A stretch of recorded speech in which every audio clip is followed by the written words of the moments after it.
Clip number 97 انشاءاللہ اس میں آپ قرآن پاک کی سورہ بقرہ کی آیت نمبر 278 سے 280 کی تلاوت، ترجمہ اور تفسیر قرآن سنیں گے۔ بسم اللہ الرحمن الرحیم۔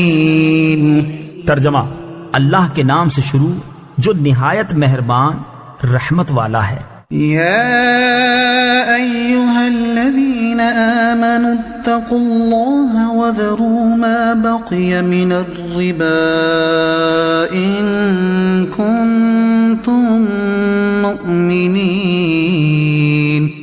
ترجمہ: اے ایمان والو، اگر تم ایمان والے ہو تو اللہ سے ڈرو اور جو سود باقی رہ گیا ہے اسے چھوڑ دو۔ اتقوا اللہ، اللہ سے ڈرو۔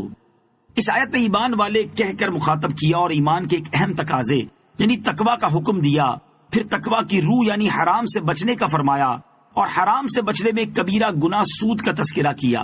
چنانچہ فرمایا گیا کہ اگر سود کے حرام ہونے سے پہلے مقروض پر سود لازم ہو گیا تھا اور اب تک کچھ سود لے لیا تھا اور کچھ باقی تھا کہ یہ سود کے حرام ہونے کا حکم آ گیا تو جو سود اس سے پہلے لیا تھا وہ واپس نہ کیا جائے گا، لیکن آئندہ بقایا سود نہ لیا جائے گا۔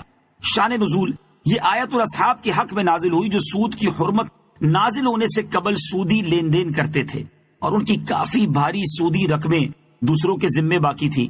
اس میں حکم دیا گیا کہ سود کی حرمت نازل ہونے کے بعد سابقہ بقیہ سود لینے کی بھی اجازت نہیں۔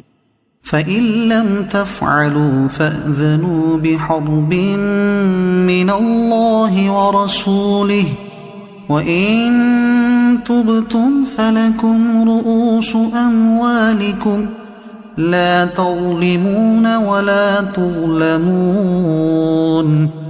ترجمہ: پھر اگر تم ایسا نہیں کرو گے تو اللہ اور اللہ کے رسول کی طرف سے لڑائی کا یقین کر لو، اور اگر تم توبہ کرو تو تمہارے لیے اپنا اصل مال لینا جائز ہے، نہ تم کسی کو نقصان پہنچاؤ اور نہ تمہیں نقصان ہو۔ فَأْذَنُوا بِحَرْبٍ مِّنَ اللَّهِ وَرَسُولِهِ، تو اللہ اور اللہ کے رسول کی طرف سے لڑائی کا یقین کر لو۔ سود کی حرمت کا حکم نازل ہو چکا، اس کے بعد بھی جو سودی لین دین جاری رکھے گا وہ اللہ تعالیٰ اور اس کے رسول صلی اللہ تعالیٰ علیہ وآلہ وسلم سے جنگ کا یقین کر لے۔ یہ شدید ترین وعید ہے، کس کی مجال کہ اللہ تعالیٰ اور اس کے رسول سے لڑائی کا تصور بھی کرے۔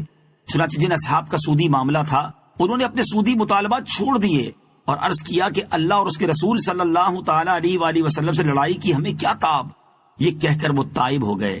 لیکن آج کل کے نام نہاد مسلمان دانشوروں کا حال یہ ہے کہ وہ توبہ کی بجائے آگے سے خود اللہ تعالیٰ کو اعلان جنگ کر رہے ہیں اور سود کی اہمیت و ضرورت پر کتابیں، آرٹیکل، مضامین اور کالم لکھ کر ورق سیاہ کر رہے ہیں۔ دو گناہوں پر اعلان جنگ دیا گیا۔ خیال رہے کہ دو گناہوں پر اعلان جنگ دیا گیا ہے۔ نمبر 1 سود لینے پر، جیسا کہ یہاں آیت میں بیان ہوا۔ نمبر 2 اللہ تعالیٰ کے ولی سے عداوت رکھنے پر، جیسا کہ بخاری شریف میں حضرت ابو ہریرہ رضی اللہ تعالی عنہ سے مروی ہے کہ تاجدار رسالت صلی اللہ تعالی علیہ وآلہ وسلم نے فرمایا، اللہ تعالیٰ ارشاد فرماتا ہے جو میرے کسی ولی سے عداوت رکھے تو میں نے اس سے جنگ کا اعلان کر دیا۔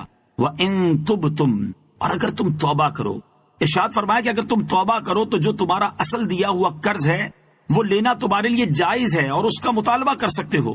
اس سے معلوم ہوا کہ سود حرام ہونے سے پہلے جو سود لیا گیا وہ حلال تھا، وہ رقم اصل قرض سے نہ کٹے گی بلکہ اب پورا قرض لینا جائز ہوگا۔ لا تظلمون ولا تظلمون، نہ تم کسی کو نقصان پہنچاؤ اور نہ تمہیں نقصان ہو، یعنی نہ تو مقروض سے زیادہ لے کر اس پر تم ظلم کرو اور نہ اصل قرضے کی رقم سے محروم ہو کر خود مظلوم بنو۔ ظلم کو ختم کرنے کی کوشش کی جائے۔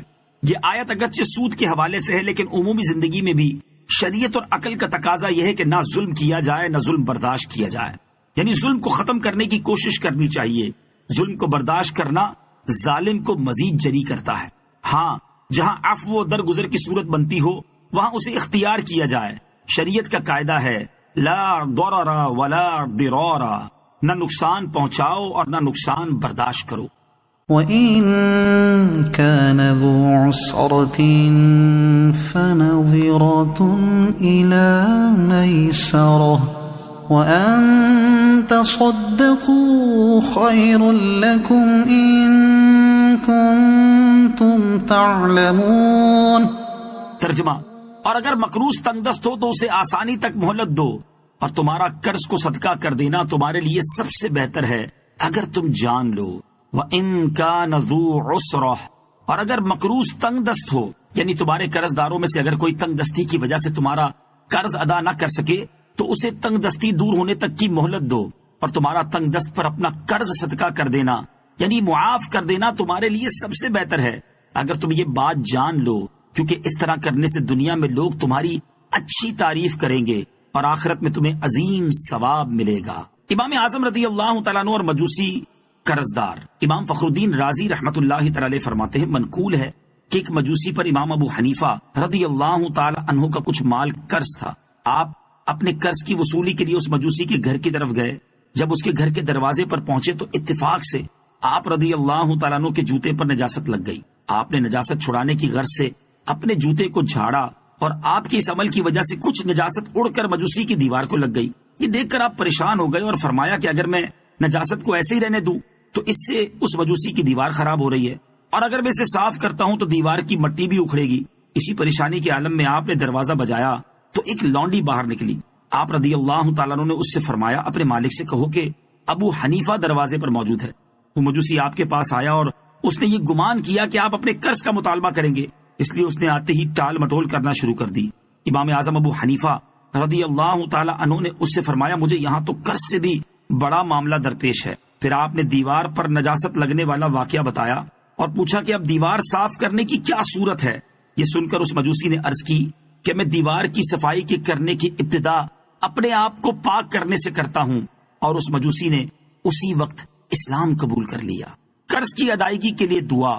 حضرت علی المرتضیٰ کرم اللہ تعالی وجہ الکریم سے روایت ہے کہ آپ کے پاس ایک مکاتب غلام آیا اور عرض کی کہ میں اپنے کتابت کا مال ادا کرنے سے عاجز آ گیا ہوں، میری کچھ مدد فرمائیے۔